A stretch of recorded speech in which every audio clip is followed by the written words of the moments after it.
Hello everybody, MDpolo here at Range USA in Carmel, Indiana, and today we got the HK VP9 K. So one of the newest releases from HK, and I just shot a couple of rounds with this Bond Arms Snake Slayer in 45 Colt and 410. So you're going to see a couple of shots on that target. I'm just reusing it because I didn't hit most of it. So let's see how we do here. It's going to get a little loud, so I may just show you the target and go straight to the tabletop.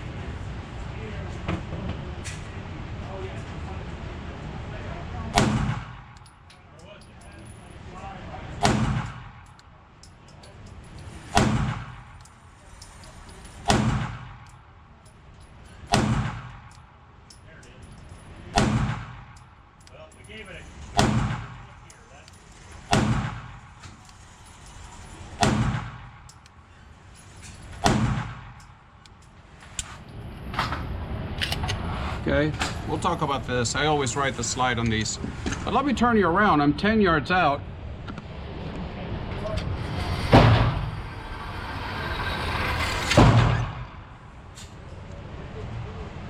These here are the ones with the Bond Arms. And here we got 10 rounds with the HK. Not bad. Pretty solid shooter. Let's go to the tabletop. And we're back from the range with a new HK VP9 A1-K. Yep, that's a mouthful, but the K for Kurtz, which means short. And HK calls this the first true compact in the VP9 line. And the K, like I said, is short, Kurtz, and the A1 designation means an updated version. So it's the VP9 updated short. So a true compact.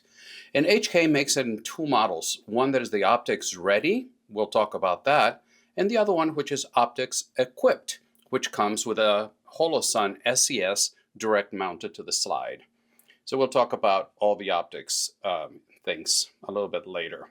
So it comes like this in a very similar box as the CC9, and you'll see that if you saw my video on the CC9. This comes with a sleeve, paper sleeve. Just remove that, and then it comes in a box that you open up, and it comes with the range bag. Now, I should have brought the CC9 out, but there is a little difference between the bags. The CC9, which is made here in the US, it has the HK logo embroidered. And this one, which is made in Germany, has the HK logos screen printed onto the range bag. So in it, you'll see here, it's got, up here, you got your manual.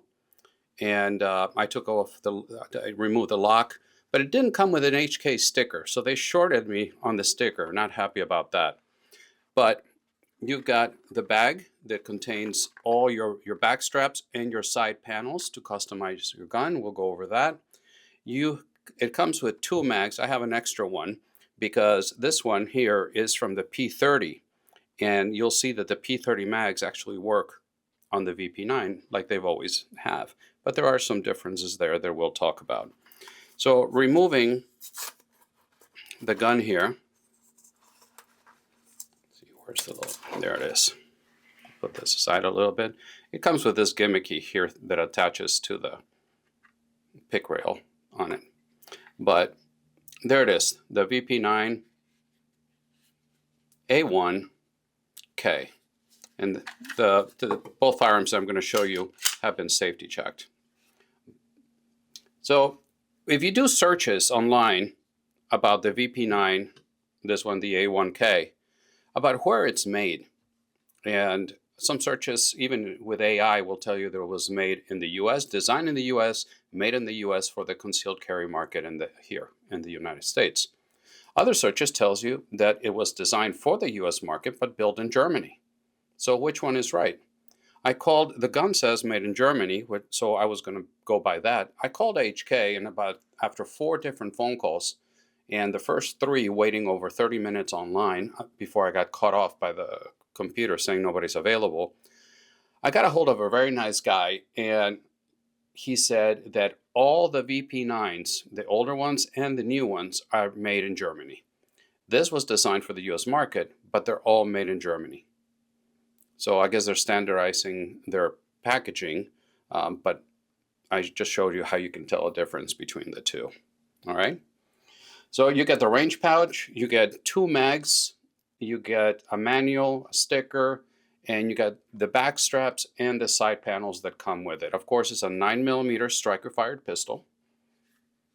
The barrel in it is a 4.09-inch cold hammer forge, of course with the HK cannon-grade steel, and it's covered with a hostile environment coating, which is corrosion resistant and overall a very durable finish. Like I said, obviously this one is in 9mm. It comes with a capacity of 15+1. Let me take this out of the way here without bumping everybody. And grab the mag for comparison. So it's got a 15+1 capacity. You get 2 HK mags, which look like this. Always very good quality, expensive mags. And here is, on my right, is a P30 mag. As you can see, there's a difference between the base pads. And now you can see, which this is the same as the old VP9 mag, you can see now that there's a cutout down here with serrations, which are not present in the older mag, which allows you to grip the mag if you need to strip it. Now the old VP9 P30 mag fits perfectly well, but you don't have that little cutout here. So that's the difference between the mags. So it's good to know that you still have mag compatibility with the old VP9 and also with a P30. Let me get this out of the way, it's bugging me. Okay. Another good thing about the mags is that it's also compatible with the older VP9. There's any mag, also from the P30, that is 17 and 20 round mags will work on this. Let's talk a little bit about the weight of this thing. It comes in at 22.77 ounces with an empty mag. The width of it is 1.3 inches. And the MSRP comes in at $1,049 for the optics ready and $1,449 for the optics included. And again, that is the Holosun CSC, which is a direct mount. Every other one needs a plate, like you see here. Okay, so the slide is made out of high-grade carbon steel that has been treated with HK's carbon nitride finish, which is also known as their hostile environment finish. Another thing that is different is got deeper serrations than the original VP9 had or has. And for some reason, HK calls them now the maritime serrations. And it retains the charging hand tabs back here, which they are actually very useful, and I like it. I like they do this. The sights on it, in the front, are the high-vis tritium sight.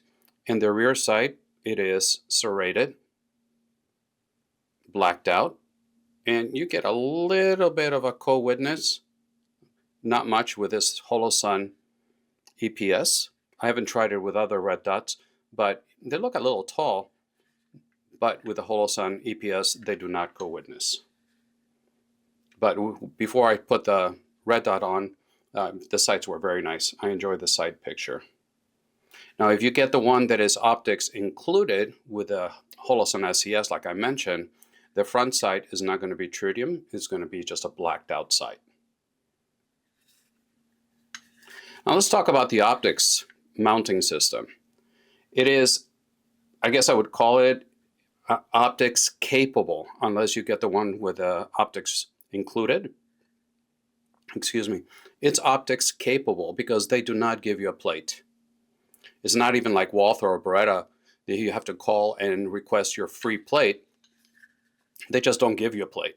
You have to go to the HK website and purchase it. The one for the Holosun or the RMR is the number 2 plate.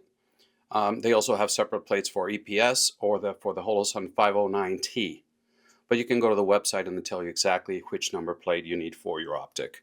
But like I said, they don't give you a freebie and they're not provided in the box. And HK charges $50 for the plates.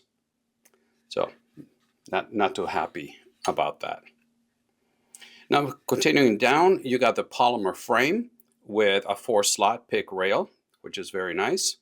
And you've got the magwell. They got an extended magwell.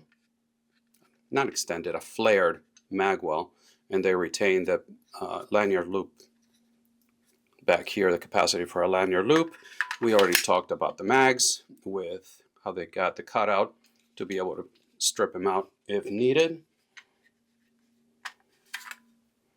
Now the grip is one of the most ergonomic grips out in the business, if not the most ergonomic grip in the business, together with a P30.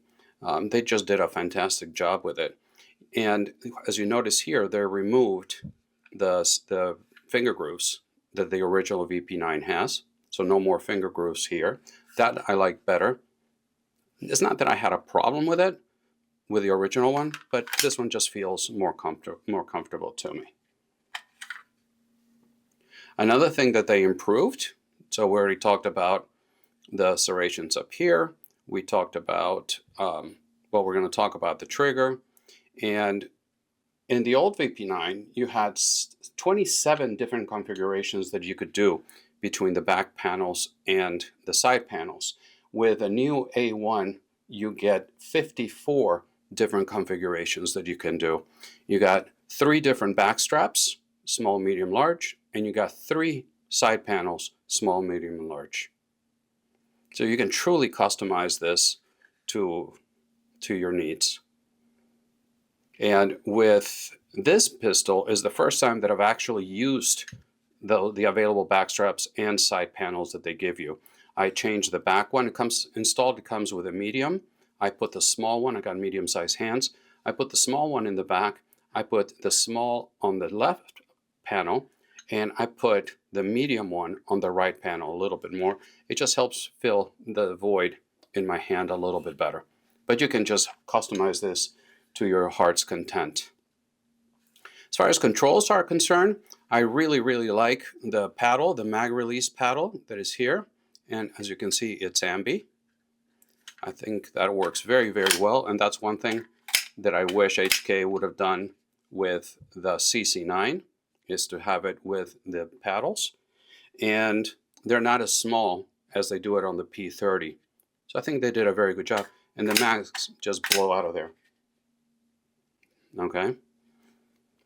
So as far as servicing the gun and making sure that it's clean, it is locked like you see it here. And you rotate the knob down. You release the slide. And off it goes. And let's take a look at here.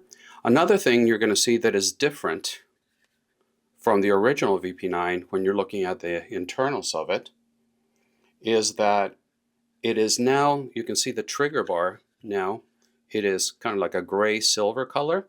That's because it's nickel Teflon coated. So that gives you a very smooth trigger pull and a crisp and predictable break. Also, it gives you a very nice tactile and audible reset. So HKs are expensive, but you get what you pay for, and that's one of the things you pay for. Here, let's take a look at the inside. Machine work is just beautiful. It's got no tool marks anywhere. In here, you see the guide rod by ZR Tactical.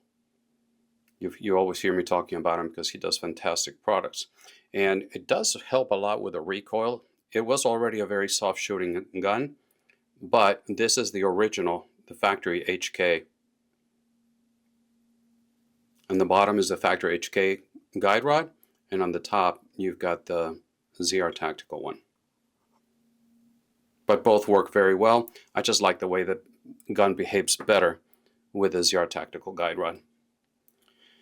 And just to show you around, You got your cock striker indicator. So when you cock it, it'll just show red. Doesn't mean that there's a round in the chamber. It just tells you that the striker is ready to fire. I've got the EPS, like I mentioned, mounted here.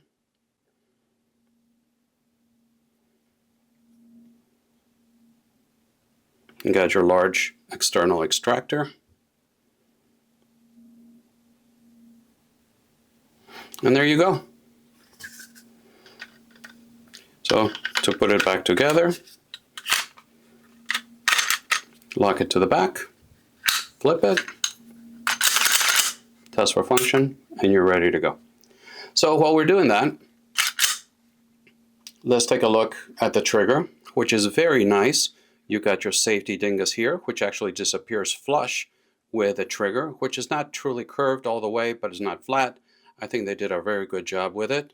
It is an improved trigger, like I mentioned, with coating that they give you and with a trigger bar. And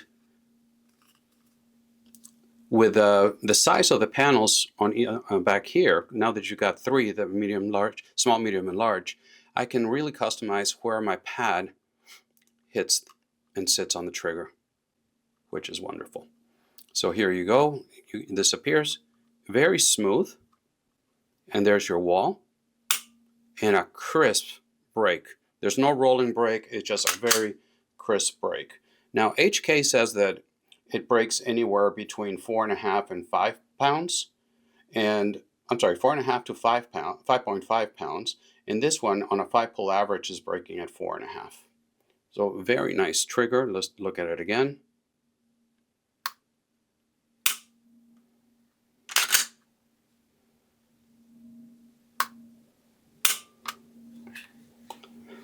So they did a great job with it.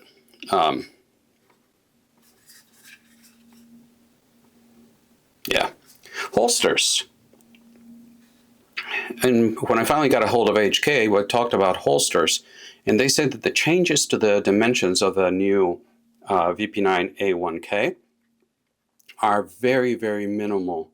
So the holsters that are out there for the regular VP9 should fit, most of them should fit the new upgraded VP9. So that's always very good news. Now, what's a video without a comparison to a Glock? Because this one's safety checked as well. Because their HK is saying that this is their entry into the true compact size firearms. Well, here's the gold standard, right? The Glock 19. This is the new KOA. And so if we're going to take a look at them, you're going to see that the Glock, I'm going to try to do my best to keep them aligned. You can tell a VP9 does have a much higher, well, substantially higher bore axis, if that means anything to you. But as far as length, that's what you got. And that is because the barrel of the Glock, this is a 19M, is 4.02 inches. And the barrel for the HK is 4.09. So 4.02 to 4.09.